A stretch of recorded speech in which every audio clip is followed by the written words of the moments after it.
je suis victime de harcèlement de la part d'un groupe d'officiers appartenant à une obédience. Je ne suis pas contre le fait de leur orientation sexuelle, non. Mais je suis contre le fait qu'on me fasse vivre des choses qui n'ont rien à voir avec l'administration. Si aujourd'hui je porte l'uniforme, c'est parce que l'article 68 du statut des forces de police nationale est très clair. La restitution de l'uniforme est consécutive à la mise à disposition de la cessation de service. Bonjour. Mesdames et messieurs, Adré Gaël, brigadier chef major de son état, est devant nous sur GMT TV. Bonsoir. Bonsoir. Vous dites une chose très précise. Vous n'êtes pas radié juridiquement, mais tout se passe comme si vous l'étiez. Expliquez-nous simplement, qu'est-ce qui prouve aujourd'hui que votre radiation est contestable et qu'est-ce qui prouve que l'administration vous considère malgré tout comme radié? Merci pour l'opportunité que vous me donnez en me permettant de m'exprimer via votre antenne. Cet arrêté est faux pour la simple et bonne raison. En 2019, j'ai obtenu la présence au corps afin de prendre un crédit à la banque dans laquelle j'étais domicilié. Le fait que vous constaterez au bas, il est écrit « L'intéressé ne fait pas l'objet ou n'est pas en cours de radiation au sein du corps ». Comment ça se fait qu'au mois de juin, je ne fais pas partie des personnes qui doivent être radiées ou en cours de radiation, mais qu'au mois de novembre, mon salaire a été suspendu? Face à cette situation, j'ai saisi le ministre de l'Intérieur. En saisissant le ministre de l'Intérieur, j'ai mis à sa disposition un enregistrement audio dans lequel il était dit par mon supérieur, ancien supérieur de fin aujourd'hui, qui était qui était conseiller administratif du commandant en chef, l'actuel commandant en chef, qui disait ceci dans l'enregistrement: si tu n'es pas prêt à te faire sodomiser, tu peux juste faire une fellation. Lorsque vous regardez, voici la lettre que j'avais adressée, la demande d'intervention adressée à M. Lambert Noël Mata, ministre de l'Intérieur, qui était intervenu par rapport à cela. En bas ici, vous voyez l'enregistrement audio dans lequel les faits étaient mentionnés. Le fait curieux, c'est qu'en 2020, dans une prétendue affaire d'extorsion de fonds, j'ai été mis à la disposition de l'inspection. Si réellement j'étais radié, pourquoi l'inspection, qui est antenne, pour ne pas dire organe de décision disciplinaire ou encore organe disciplinaire des forces de police nationale, n'avait pas l'information que j'étais radié? En 2020, j'ai été déféré et un ordre de poursuite a été signé contre ma personne. Ce qui veut dire que je suis bel et bien policier. Le juge d'instruction du 4e cabinet peut confirmer les faits, les dire. Lorsque j'étais en détention, déjà devant le procureur, c'est la première fois que le document, l'arrêté de radiation, a été présenté par le commandant Dembi Josué. On va aller pas à pas. D'accord. Vous êtes dans une situation où vous vous sentez radié par les faits. Mais il semble que tout ne s'est pas fait dans l'ordre. On va revenir au début de cette affaire. En 2019, vous êtes un policier en service. Vous vous levez tous les matins pour aller au travail. Mais qu'est-ce qui est d'abord qu'est-ce qui peut constituer le premier fait qui commence, ou qu'est-ce qui peut être ce jour-là où tout a basculé pour vous? Je veux dire, en me rendant auprès de ma banque afin de toucher mon salaire, j'ai constaté l'absence de solde. Me rapprochant du gestionnaire qui m'a fait comprendre que je n'ai pas été viré. En me rendant à la solde, ils m'ont dit, ça ne vient pas de chez eux, que j'aille au niveau de l'administration. Je suis allé, et y étant, on m'a fait comprendre qu'il fallait que je me rende du côté de Port-Gentil, certainement c'est dû au recensement.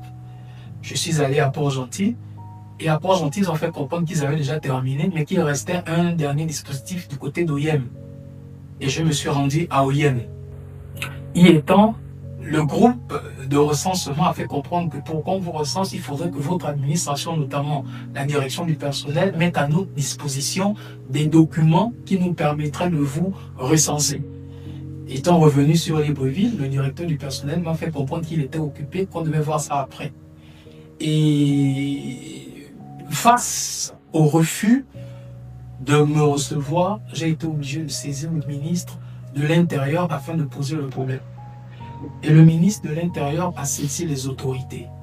Et à ma grande surprise, à 3 heures du matin, la banque est arrivée à mon domicile, prétextant que mon nom aurait été cité dans une affaire d'extorsion de fonds.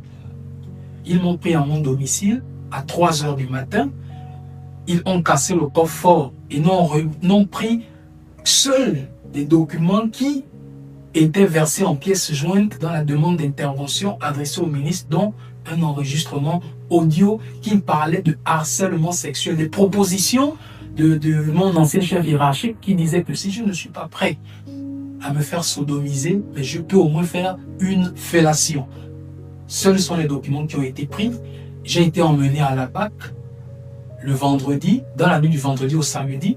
J'ai été gardé jusqu'à lundi où j'ai été mis à la disposition de l'inspection. Mais curieusement, aucune enquête n'a été menée, aucune confrontation n'a été faite. Et le 10 avril, j'ai été gardé pratiquement 29 jours à l'inspection. J'ai assisté aux couleurs tous les lundis et aucune information ne m'a été donnée dans ce sens. J'ai été présenté au parquet et lorsque nous sommes arrivés devant le procureur de la République, le commandant Dembi Josué a sorti l'arrêté de radiation. Il a présenté au procureur. Et j'ai dit au procureur que si réellement ce document existait, mais je ne pouvais pas être différé par l'inspection, puisque l'inspection ne diffère que des policiers en service. Comment on peut délivrer l'ordre de poursuite contre un policier qui n'est plus actif? C'est là où il a envoyé le dossier au cabinet d'instruction, y étant la personne qui aurait été prise en flagrant délit a été mise en liberté provisoire et moi, j'ai été placé sous mandat de dépôt. Quelques mois après, j'ai reçu la visite. J'ai été extrait de la prison centrale par le commandant, par le surveillant général, qui me disait que j'ai reçu une visite. En sortant, j'ai été face à mon bourreau. Il était colonel à cette époque, le colonel Bibé Michel Zeng. Il est décédé aujourd'hui. Qui m'a fait comprendre que ma liberté ne dépendait que de moi. Il suffisait que je valide et je sortais de prison. Qu'est-ce qu'il fallait faire? Il fallait que je me fasse sodomiser. C'est ça le véritable problème. Je n'ai aucun problème contre la police n'a aucun problème contre moi, mais c'est un groupe d'individus qui a résolu de me faire passer des moments difficiles par une attitude véritablement exécrable. Et face à mon refus, quelques mois après, j'ai été sorti toujours par le service censure de la prison centrale où le directeur de la prison centrale me notifie d'un arrêté de radiation. C'est la première fois que je voyais l'arrêté de radiation après que cela ait été présenté au procureur le 10 avril. Après cette notification, soit pratiquement plus de 2 ans après que mon salaire ait été coupé, quelques mois après, le commandant en chef a envoyé la directrice des affaires sociales par intérim, le commandant, aujourd'hui colonel, Zita Priska Zigou, qui, avec une liste de policiers en fonction en détention et un message de réconfort de la part de l'actuel commandant en chef. Lors de ma sortie, je me suis dirigé vers le commandant en chef par une lettre. Et la réponse du commandant en chef, pas le commandant en chef titulaire directement, le commandant en chef en second, notamment le général Boulet. Voici le courrier. Lorsqu'on lit ici commandant en chef commandement en chef des forces de police nationale, cabinet du commandant en chef en second, chargé de l'organisation et des personnels, c'est le général Boulet. En dessous, direction générale de l'organisation et des personnels. Le fait curieux, c'est que ici, c'est le général Madjou qui a signé. Le général Madjou est commandant en chef en second, chargé des unités opérationnelles et de la logistique. Donc, pour bien comprendre, étant en détention, on vous fait comprendre que vous avez été radié, mais le commandant en chef en second écrit une lettre pour soutenir... Le commandant en chef titulaire. Titulaire écrit une lettre pour soutenir ou pour encourager des agents en service. Donc ça, c'est pour vous une première contradiction. Première contradiction. Donc, vous vous considérez encore là comme étant de l'effectif des forces de police nationale. Actif, bien sûr. Oui. Et ensuite, qu'est-ce qui se passe? Lorsque je sors de la prison, j'ai saisi le commandant en chef. Voici la réponse. C'est signé en PO, donc pas de lui-même. Je suis toujours confronté au général Boulet qui a envoyé la copie de l'arrêté à la prison centrale. Le commandant en chef me répond en PO, c'est répondu en PO, en me demandant de retourner vers la prison centrale afin de rentrer en possession du document querellé. Le document querellé ici, c'est la décision de radiation signée par le commandant en chef des forces de police nationale qui est mon employeur. Il est vrai que le ministère de l'Intérieur est l'administration de tutelle, c'est une vérité, mais mon employeur, c'est le commandant en chef des forces de police nationale. Donc pour que l'arrêté ait un sens, pour que l'arrêté soit légal ou crédible, il fallait qu'il y ait obligatoirement la présence d'une décision de radiation. Face à cela, je me suis retourné du côté de l'inspection générale des forces de police nationale où j'ai saisi l'inspecteur général. Et dans la réponse de l'inspecteur général, en saisissant l'inspecteur général, je n'ai pas mis l'arrêté. Parce que dans ma conception, si réellement l'inspecteur général était informé de l'arrêté en question, il devait me donner le bon numéro de l'arrêté. Je me suis interrogé, est-ce qu'il connaissait réellement? Je ne sais pas. Mais dans sa réponse, il confirme un arrêté. Mais curieusement, l'arrêté confirmé ici, c'est 456. Or, l'arrêté mis en cause, c'est l'arrêté 059. Et de suite, j'ai compris que l'inspecteur général ne savait pas sur quoi il avait posé sa signature. Et sur le même document, on parle de décision, on parle d'une décision. J'ai alors saisi à nouveau, ça c'est la réponse qui a été faite le 11 septembre 2023. J'ai à nouveau saisi le 13 septembre 2023, c'est-à-dire quelques jours après, l'inspecteur général, en demandant la mise à disposition conformément au statut, parce que le statut dit que j'ai le droit de rentrer en possession de différentes pièces contenues dans le dossier disciplinaire.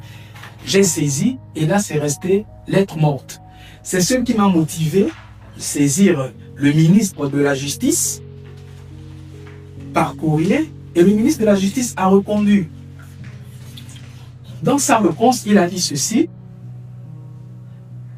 Je voudrais vous indiquer, après consultation des archives du ministère de la Justice garde des Sceaux, l'absence de toute pièce jointe à la copie de l'arrêté sus-mentionné 051. Après vérification auprès du commandement en chef de force de police nationale, où d'ailleurs mon dossier personnel a curieusement disparu. Il y a eu une véritable résistance. Tout le service des archives et même le bureau du directeur de l'organisation des personnels, ancienne appellation, et directeur central des ressources humaines, nouvelle appellation, a mis tout en œuvre pour que je ne puisse rentrer en possession de mon dossier afin de connaître le contenu. Et après de multiples démarches, j'ai saisi le Premier ministre, M. Raymond Dansima, qui est intervenu en saisissant le commandement en chef. Aucune réponse n'a été donnée. L'administration, par le biais de la directrice générale de l'organisation des personnels, ancienne appellation, a tenté de me répondre. J'ai fait comprendre que vous ne pouvez pas me répondre parce que je ne suis pas Premier ministre. Répondez au Premier ministre et c'est le Premier ministre qui me donnera un élément de réponse suite à la lettre que j'ai pu écrire. Ils ont tenté à nouveau parce que j'ai saisi monsieur le vice-président du gouvernement qui a saisi le commandement en chef et jusque-là, personne n'a réagi. Après des démarches, il y a eu une réunion au cabinet du directeur central des ressources humaines, le colonel Alaba, qui était présent, le capitaine Chiamba était présent, le capitaine Samoa, qui est chef de service des archives, était présent. Curieusement, après 6 ans, c'est la première fois que je revoyais mon dossier navette. Et je vous précise que si mon dossier navette est sorti, c'est parce que j'ai fait un véritable tapage au niveau du 3e étage au commandement. Qu'est-ce que c'est qu'un dossier navette? Le dossier navette, c'est en fait un dossier qui comporte tous les états de service d'un policier. Toutes les sanctions, tous les services dont le policier a pu être exposé. Nous, civils, on a toujours été habitués au fait que lorsqu'un policier est radié, il est amené au mât et devant ses collègues de manière publique. Il est dépossédé de ses galons, il y a une procédure.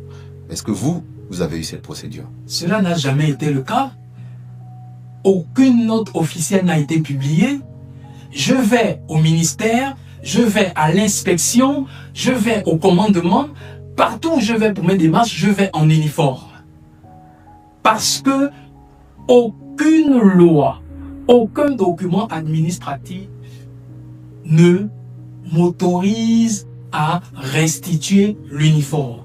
Le seul élément qui est à même de me donner le droit de restituer l'uniforme, c'est la cessation de service. Donc vous avez toujours votre uniforme, vous avez toujours vos galons, vos collègues vous reconnaissent comme étant policier, vous avez toujours votre arme, mais vous n'avez pas d'affectation, vous ne travaillez pas. Je rectifie, je n'ai pas d'arme, mais oui, toujours mes attributs de police, parce que le seul moment où un policier est emmené à restituer l'uniforme et les attributs de police, c'est lorsqu'il reçoit une cessation de service. Vous ne l'avez pas. Je n'ai pas de cessation de service, il n'y a pas de décision de radiation. Une tentative de mise à disposition de cessation de service établie en 2025 a été établie par l'actuelle directrice générale des ressources humaines. Mais le fait d'avoir découvert qu'il n'existe pas de décision de radiation après consultation du dossier a fait en sorte que cette notification de cessation de service soit retirée. Parce qu'ils se sont rendus compte qu'ils notifient sur l'arrêté. Or, l'arrêté est faux. Pourquoi faux? Parce que pour qu'un arrêté soit solide, il faudrait qu'il y ait une décision de radiation. Et pour qu'il y ait décision de radiation, il faudrait qu'il y ait conseil de discipline. Et ce qui déclenche le conseil de discipline, c'est une demande d'explication. C'est ce qui a motivé ma plainte contre l'inspection générale des forces de police nationales. Parce que si réellement ces éléments existent, l'inspection n'aura aucun mal à venir présenter la situation. J'ai porté plainte contre le général Dieudonné Boulet, le commandant Dembi Josué et le commandant Kapi auprès de l'inspection. J'ai été auditionné par le lieutenant Obiri, qui a mené son investigation, qui s'est rapproché du chef des services archives de l'inspection générale des forces de police nationale. Et elle lui a dit qu'il n'existe aucune procédure disciplinaire en ce qui me concerne. Oui. Pour preuve, j'ai un constat transcription que je peux mettre à disposition prouvant qu'il n'y a jamais eu de conseil. Mais au niveau de l'inspection, le lieutenant Obiri a fait comprendre qu'il a mis tous les éléments à la disposition du capitaine Farin Bondiou et ce dernier a caché la procédure, retiré la procédure du circuit. C'est ce qui d'ailleurs a motivé la plainte que j'ai introduite contre lui au niveau de l'inspection technique des services.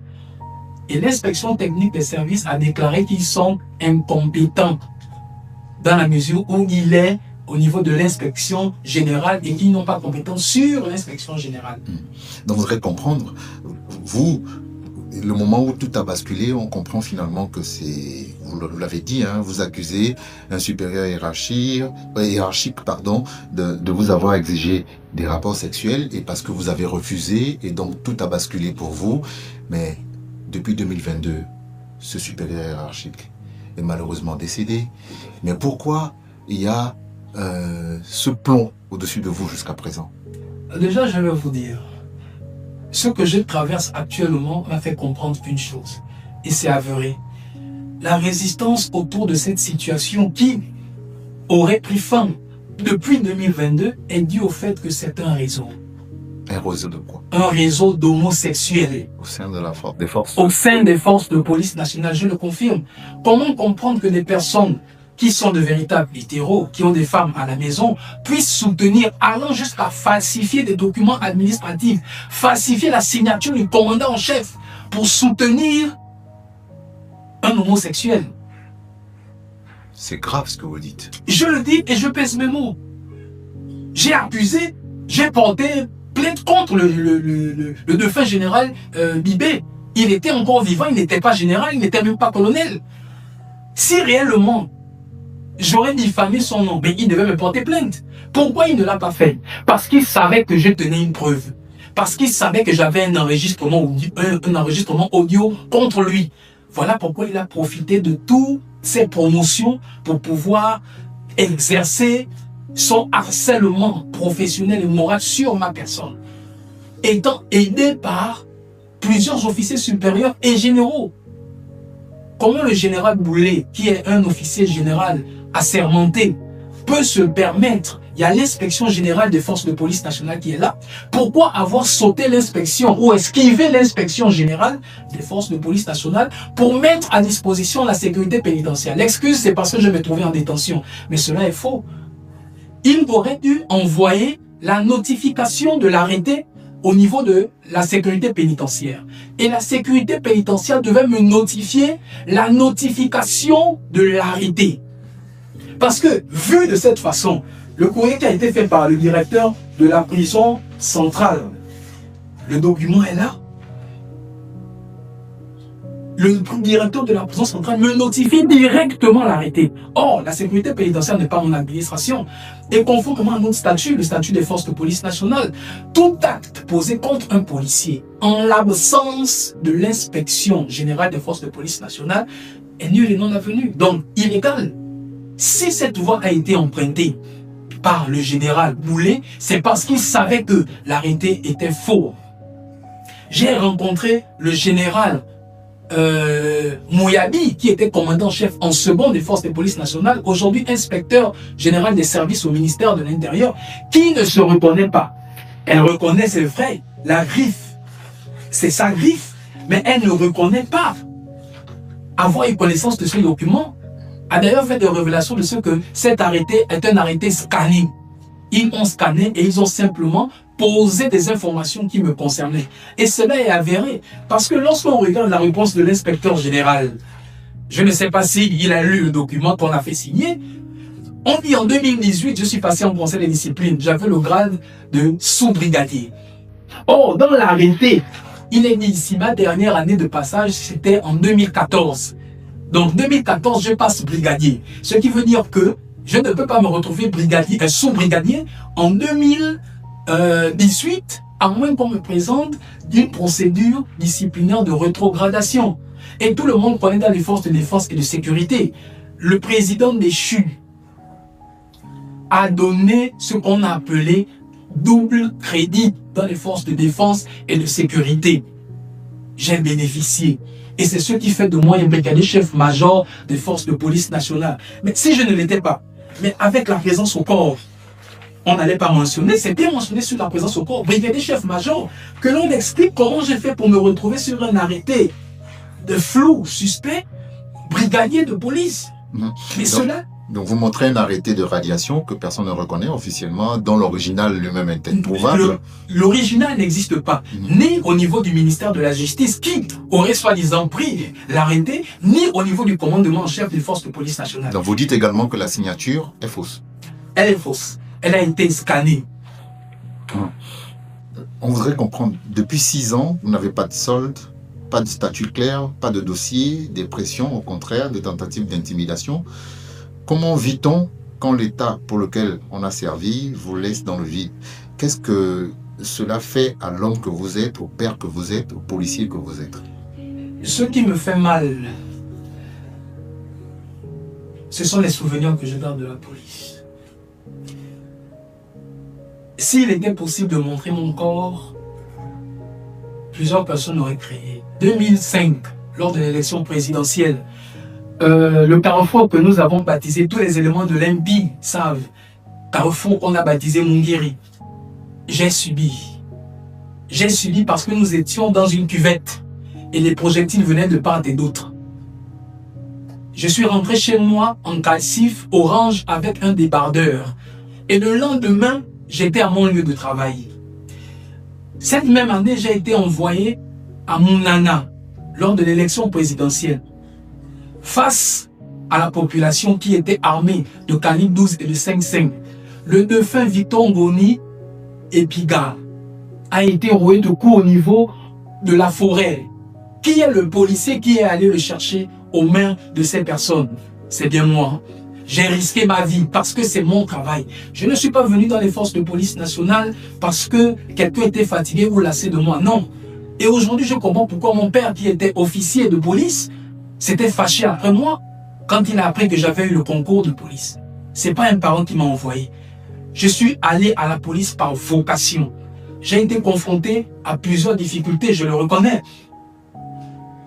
J'ai servi la police avec dignité. Pas parfaitement.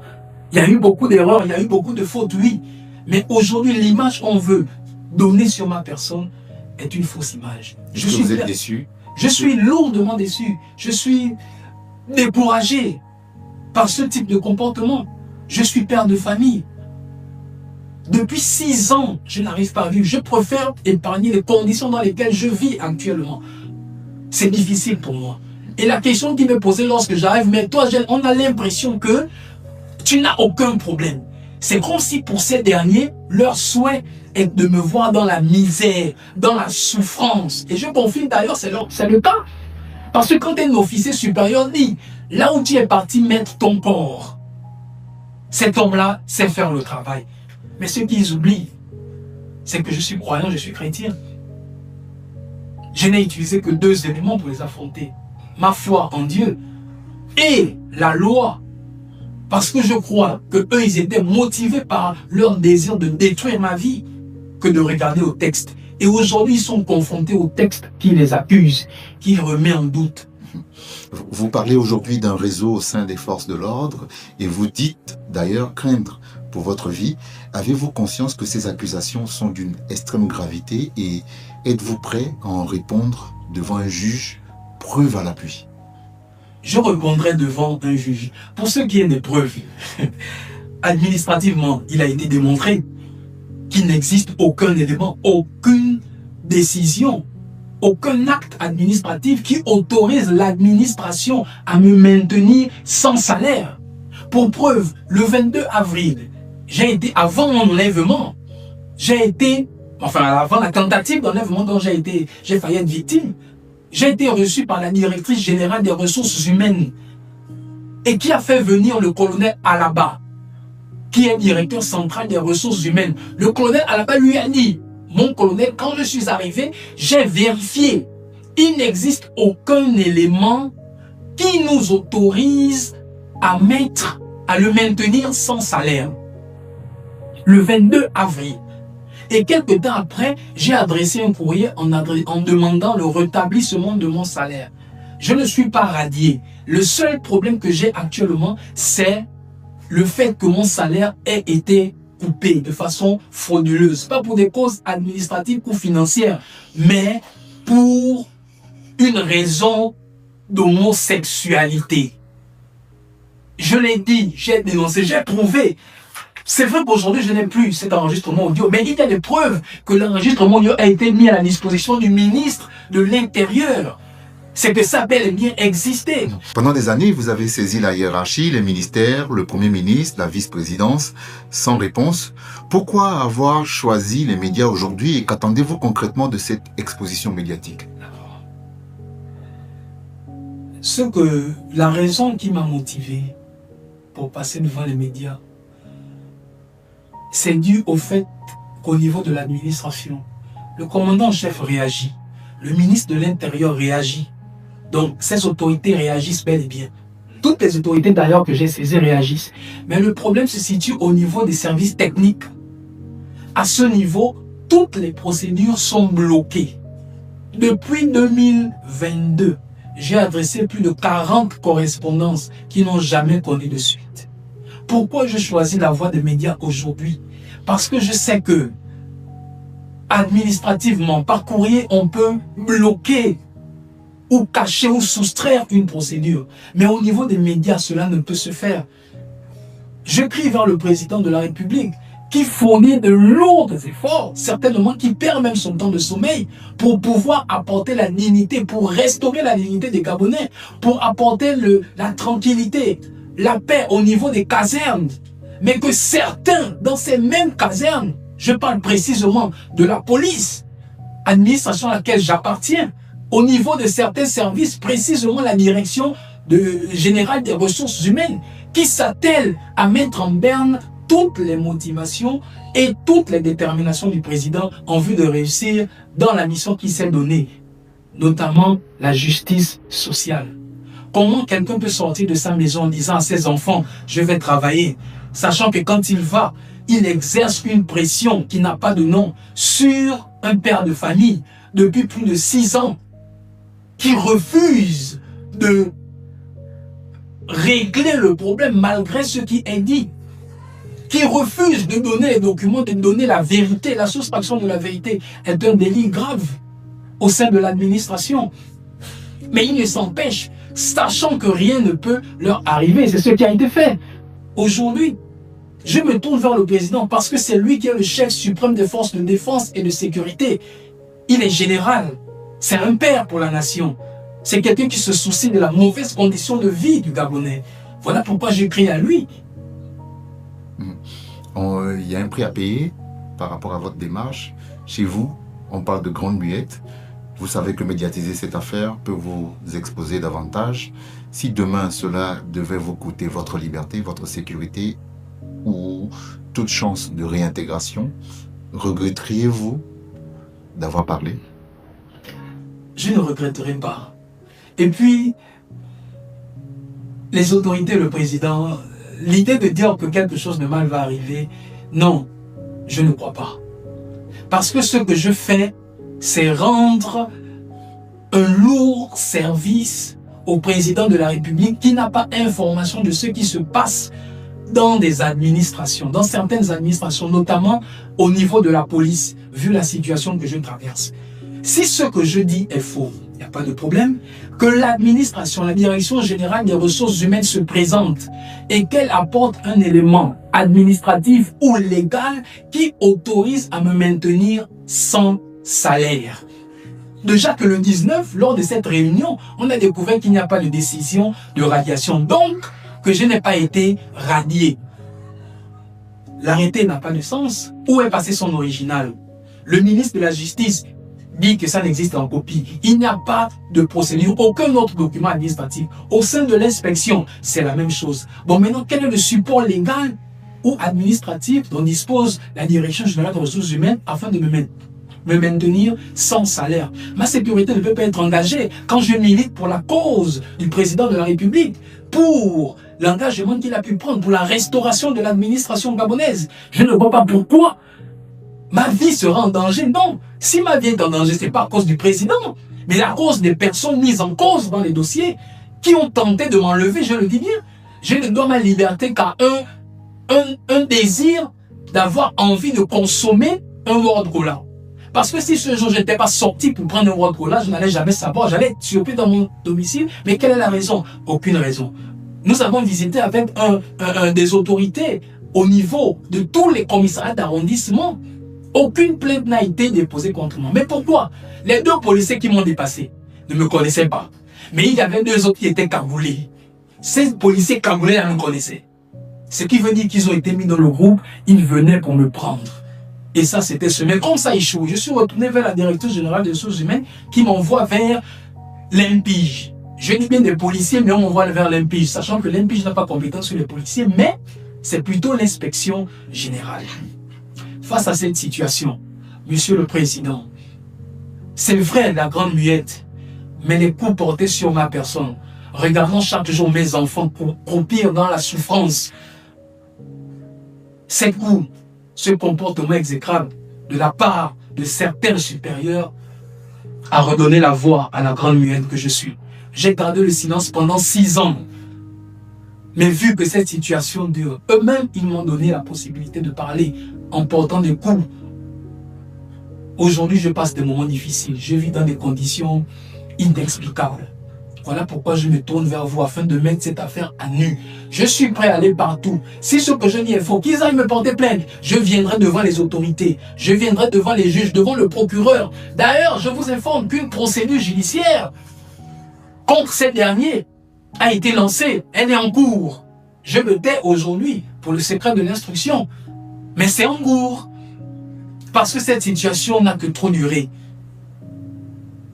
S'il faille revenir dans le passé, ma concubine, 7 mois de grossesse, a été arrêtée par l'inspection, pourtant civile. Ils sont allés le prendre à son lieu de travail avec des FAMAS, des PMUSI, des armes de guerre, contre une fille enceinte, amoindrie déjà par la fatigue de la grossesse. Et au sein de l'inspection générale de forces de police nationale, elle a perdu l'enfant. Tout le monde le sait au niveau de l'inspection. Tout le monde le sait. J'ai été calmé, j'ai laissé tomber malgré la douleur, parce que j'ai estimé que les enfants, on peut les faire toute la vie. Mais voici comment aujourd'hui, on vient me traiter. Pas parce que j'ai commis une faute administrative ou quoi que ce soit, mais parce que j'ai refusé de me faire sodomiser. C'est ça la raison. Je n'ai aucun problème avec la police. La police n'a aucun problème avec moi. Mais un groupe de personnes, membres de réseau, parce que pour moi, un être humain normal ne peut pas se permettre de soutenir un homosexuel sans pour autant avoir des points d'acquaintance avec ce dernier. Allant jusqu'à falsifier les documents. Et même la signature du commandant en chef des forces de police nationale a été falsifiée. J'ai la preuve, j'ai les documents avec moi. Comment comprendre que le commandant en chef réponde à un de ses subalternes sans pour autant passer par un document original? Apparemment, cela est leur pratique. Passer par des photocopies. On comprend la situation. On va clore cette interview juste pour le temps de vous donner le droit de donner un mot de fin. D'accord. Déjà, je vous remercie pour la disponibilité et pour avoir été attentif à mon cri, pour avoir laissé votre temps d'antenne. Je crie vers le président de la République, le général, chef suprême des forces de défense et de sécurité, et vers maman Zita Oligui, officier supérieur. Je me tourne vers eux qui connaissent la douleur d'un enfant, qui sont des parents. Aujourd'hui, mes enfants passent des moments difficiles, pas pour une faute que j'ai pu commettre, mais simplement parce que j'ai décidé de garder mon honneur et ma dignité. Je crie à vous aujourd'hui, au nouveau ministre de l'Intérieur, au nouveau vice-président du gouvernement et au président, au vice-président de la République, afin que cette situation s'arrête, que mon solde soit rétabli et que je reprenne mon travail. Je le redis, je ne suis pas radié des forces de police nationale comme on veut le faire croire. C'est faux. Je suis victime de harcèlement de la part d'un groupe d'officiers appartenant à une obédience. Je ne suis pas contre le fait de leur orientation sexuelle, non. Mais je suis contre le fait qu'on me fasse vivre des choses qui n'ont rien à voir avec l'administration. Si aujourd'hui je porte l'uniforme, c'est parce que l'article 68 du statut des forces de police nationale est très clair. La restitution de l'uniforme est consécutive à la mise à disposition de la cessation de service. Et l'article 70 dit ceci: un ordre qui n'est pas donné dans la bonne marche de l'administration ne peut être exécuté. Tout cela est régi par les textes des forces de police nationale. Ce sera votre mot de fin. Merci. Depuis 6 ans, Moulou Miridi Adri Gaël vit sans statut clair. Radié, dit-on, mais sans procédure. Policier, affirme-t-il, mais sans solde. Entre silence administratif, documents contestés et accusations graves, une question demeure. Comment un agent de l'État peut-il disparaître sans jamais avoir été formellement exclu? À ce stade, la justice n'a pas tranché. Les autorités saisies n'ont pas répondu. Lui a choisi de parler sur GMT TV. Reste à savoir si cette parole sera enfin entendue ou si elle marquera le point de non-retour. Merci à vous. Merci de nous avoir suivis. Restez connectés sur GMT TV.